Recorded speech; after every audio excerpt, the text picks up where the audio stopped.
Hi hello അസ്സലാമു അലൈക്കും. ഇന്ന് ഞാനൊരു ക്രോപ്പ് ടോപ്പൊക്കെ ആയിട്ടാണ് വന്നിട്ടുള്ളത്. അതായത് ഈ കോളർ വെച്ചിട്ടുള്ള ക്രോപ്പ് ടോപ്പ് ഇല്ലേ, തയ്ക്കാനുള്ള മെറ്റീരിയൽ ഞാൻ കാണിച്ചു തരാം. ഇതാണ് കേട്ടോ, ഒരു ഫ്ലോറൽ ഡിസൈനൊക്കെ വന്നിട്ടുള്ള ഒരു മെറ്റീരിയലാണ് ഇത്. ആകെ 1/2 മീറ്ററേ ഉള്ളൂ കേട്ടോ. അപ്പോൾ ഞാൻ സിയാമോളുടെ അളവ്, എൻ്റെ ആങ്ങളയുടെ മുകളിൽ അവളുടെ അളവിന് ചെയ്യാനാണ് ഉദ്ദേശിച്ചത്. അവൾക്കൊരു 13 വയസ്സായിട്ടുണ്ട് കേട്ടോ ഇപ്പോൾ. അപ്പോൾ അവളുടെ അളവ് ഈ അടുത്തത് സമയം ഞാൻ എടുത്തിട്ടില്ല, എങ്കിലും എൻ്റെ മനസ്സിലുള്ള ഒരളവ് വെച്ചിട്ട് ഞാൻ നിങ്ങൾക്ക് കാണിച്ചു തരാം കേട്ടോ. അതായത് ഈ മെറ്റീരിയൽ 1/2 മീറ്ററേ ഉള്ളൂങ്കിലും 54 ഇഞ്ച് വീതി ഉണ്ട് കേട്ടോ. അപ്പോൾ അതുകൊണ്ട് തന്നെ നമുക്കൊരു ചെറിയ ക്രോപ്പ് ടോപ്പൊക്കെ ഇതിൽ നിന്ന് ചെയ്തെടുക്കാം. 1 മീറ്റർ ആണെങ്കിൽ നല്ല സുഖമായിട്ട് ചെയ്യായിരുന്നു, പക്ഷേ ഞാൻ ഇത് വെച്ച് അഡ്ജസ്റ്റ് ചെയ്ത് ചെയ്യാം കേട്ടോ. അപ്പോൾ നിങ്ങളുടെ കയ്യിലുള്ള മെറ്റീരിയൽ ഒരു 4 മടക്കിയിടുക. എന്നിട്ട് നമുക്ക് എത്ര ലെങ്ത്ത് വേണം നോക്കുക, നമ്മുടെ ബോഡിയിൽ നിന്ന് അളന്നെടുക്കുക കേട്ടോ. ക്രോപ്പ് ടോപ്പ് ആകുമ്പോഴത്തേക്ക് ഒരുപാട് ലെങ്ത്ത് എടുക്കരുത്, അര വരെ നിൽക്കാൻ പാടുള്ളൂ കേട്ടോ ലെങ്ത്ത്. അതിൻ്റെ കൂടെ 1 ഇഞ്ച് കൂട്ടിയിട്ട് നമുക്ക് ഇവിടെ ഇങ്ങനെ മാർക്ക് ചെയ്തിടാം. അപ്പം ഞാൻ 15 ഇഞ്ചാണ് എടുത്തിട്ടുള്ളത്. അപ്പോൾ 1 ഇഞ്ച് കൂട്ടിയിട്ട് ഞാൻ 16 ഇഞ്ച് ഇങ്ങനെ മാർക്ക് ചെയ്തിട്ടുണ്ട് കേട്ടോ. ഇനി അടുത്തത് നമുക്ക് ഷോൾഡറാണ്. ഷോൾഡർ ഞാനൊരു 6 ഇഞ്ചാണ് കൊടുക്കുന്നത്. അവൾക്ക് 13 ഇഞ്ച് ഷോൾഡറാണ് ഉണ്ടായിരുന്നത്. ഈ അടുത്ത് ഞാൻ എടുത്തിട്ടില്ല എന്ന് പറഞ്ഞില്ലേ, ഇത് ഓക്കെ ആയിരിക്കും. അപ്പോൾ ഇനി അടുത്തത് കൈക്കുഴിയാണ്. അതേ 6 തന്നെ ഞാൻ താഴേക്ക് കൊടുക്കുകയാണ് കേട്ടോ. ഞാൻ കോളർ വെച്ചാണ് തയ്ക്കുന്നത്, അതുകൊണ്ടാണ് ഷോൾഡർ മൈനസ് ചെയ്യാണ്ട് കറക്റ്റായിട്ട് അതേ ഷോൾഡർ തന്നെ എടുത്തത്. ഓക്കെ, ഇനി ചെസ്റ്റ് അളവാണ്. ചെസ്റ്റ് അളവ് നമുക്ക് എത്രയാണെന്ന് നോക്കുക.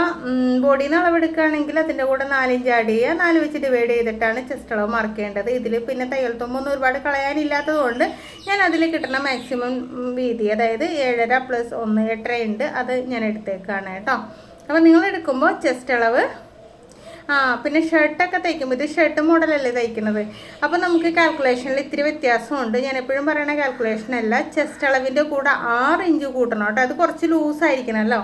അതായത് ചെസ്റ്റ് അളവ് +6 / 4 ആണ് നമ്മുടെ ചെസ്റ്റിൻ്റെ ഭാഗത്ത് മാർക്ക് ചെയ്യേണ്ടത്. ഷർട്ടാണെങ്കിൽ കേട്ടോ, ഷർട്ടും പിന്നെ ഇങ്ങനെ ഓവർകോട്ട് പോലത്തേക്ക് ഉണ്ടല്ലോ, ഇപ്പോൾ സ്കൂൾ കോട്ടൊക്കെ ഇല്ലേ, അതിനൊക്കെ അങ്ങനെയാട്ടോ എടുക്കേണ്ടത്. നോർമലായിട്ടുള്ള ചുരിദാർ, ഗൗൺ അങ്ങനെയുള്ളതിനൊക്കെ ആണെങ്കിൽ ചെസ്റ്റ് അളവ് +4 / 4 ആണ്. ഓക്കെ, വ്യത്യാസം മനസ്സിലായില്ലേ? ആദ്യത്തേന് ഞാൻ 6 കൂട്ടിയത്. കോട്ട് ഷർട്ടൊക്കെ ആണെങ്കിൽ 6 ഇഞ്ച് കൂട്ടുക. അതേസമയം ചുരിദാർ അങ്ങനെയുള്ള ഐറ്റമൊക്കെ ആണെങ്കിൽ 4 ഇഞ്ചാണ് കേട്ടോ കൂട്ടേണ്ടത്. എന്നിട്ടാണ് നമ്മൾ 4 വെച്ച് ഡിവൈഡ് ചെയ്യേണ്ടത്. ഇപ്പം മനസ്സിലായിട്ടുണ്ടാവുമല്ലോ. അപ്പം നമ്മൾ ഫ്രണ്ട് സൈഡ് കൈക്കുഴി ഇങ്ങനെ കുഴിച്ച് വെട്ടുകയാണ് കേട്ടോ.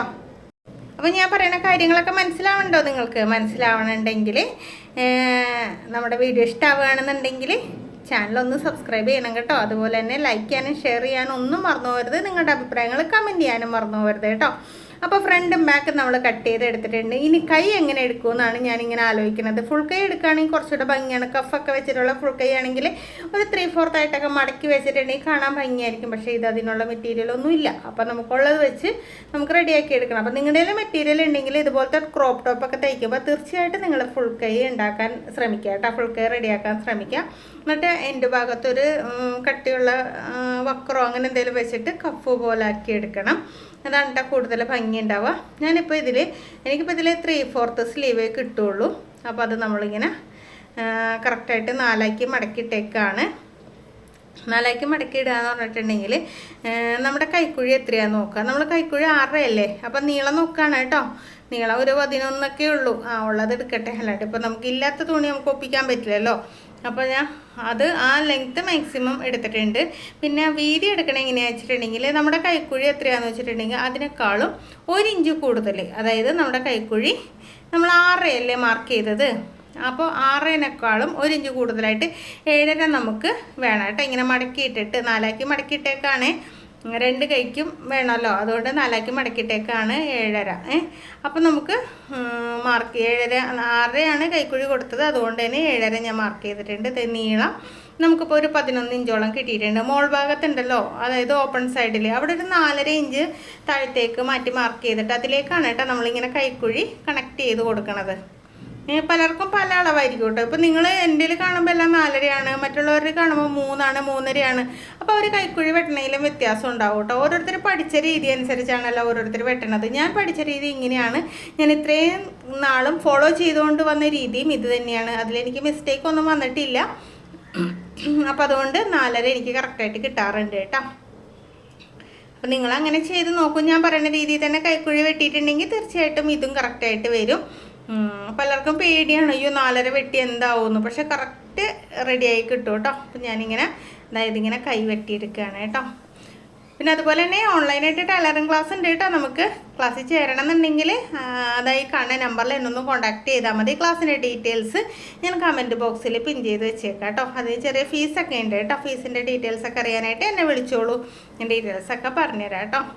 അപ്പോൾ അതാ ബാലൻസ് ഉള്ള മെറ്റീരിയൽ ഇതാണ്. ഇതിൽ നിന്ന് നമുക്ക് കോളർ റെഡിയാക്കി എടുക്കണം. കോളർ ഞാനിപ്പോൾ വെട്ടണില്ല കേട്ടോ. എന്ന് വെച്ചിട്ടുണ്ടെങ്കിലേ ഇപ്പോൾ വെട്ടി വലുതായി പോവുക ചെറുതായി പോവുക എന്ത് ചെയ്താലും ബുദ്ധിമുട്ടാണ്, വേറെ തുണിയില്ല. അപ്പോൾ ലാസ്റ്റ് കോളർ വെട്ടാം. അപ്പോൾ കഴുത്ത് വെട്ടണം എങ്ങനെയാ വെച്ചിട്ടുണ്ടെങ്കിലേ എന്താ ഫ്രണ്ടിനൊക്കെ നമ്മൾ ആ ഫ്രണ്ട് പീസിൽ കൈക്കുഴി കുഴിച്ച് വെട്ടിയില്ലേ, ആ പീസിൽ തന്നെയാണ് വെട്ടണത്. 2 ഇഞ്ച് കഴുത്തകലം കൊടുത്തിട്ടുണ്ട്. അതുപോലെ തന്നെ കഴുത്തിൻ്റെ ഇറക്കം നമുക്കൊരു 4 ഇഞ്ച് വരെയൊക്കെ കൊടുക്കാം കേട്ടോ. തീരെ ചെറുതാവണേനേക്കാളും നല്ലത്. ഇതിന് ഷർട്ട് കോളറിൻ്റെ കഴുത്താണ് കേട്ടോ കൂടുതൽ ഭംഗി ഉണ്ടാവുക. ഞാനിപ്പോൾ എനിക്ക് ഷർട്ട് കോളറിൻ്റെ കഴുത്ത് കൊടുക്കാൻ ഞാനൊരു ചൈനീസ് കോളർ കൊടുക്കാമെന്നാണ് കരുതിയത്. ഒരു ഓവൽ ഷേപ്പിൽ അങ്ങോട്ട് വരച്ചു. കറക്റ്റായിട്ട് വി അല്ല, ചെറുതായിട്ടൊന്ന് വളച്ചിട്ട് ഇങ്ങനെ വരച്ചിട്ടുണ്ട് കേട്ടോ. അപ്പോൾ ഞാൻ വെട്ടുമ്പോൾ നിങ്ങൾക്ക് മനസ്സിലാവണില്ലേ.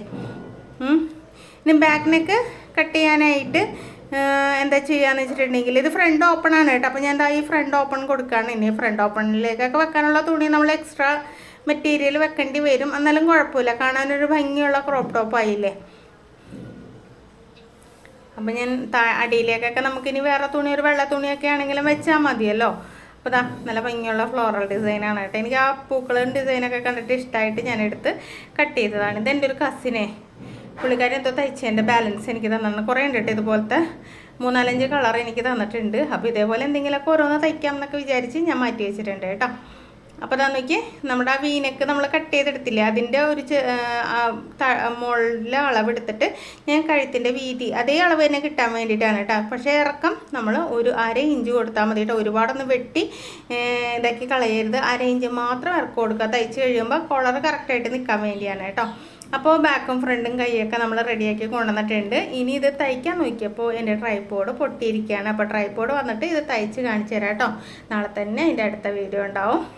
അപ്പോൾ ഇതുവരെ തന്ന എല്ലാ സപ്പോർട്ടിനും ഒരുപാട് നന്ദി. വീണ്ടും എന്നെ സപ്പോർട്ട് ചെയ്യാം കേട്ടോ. താങ്ക്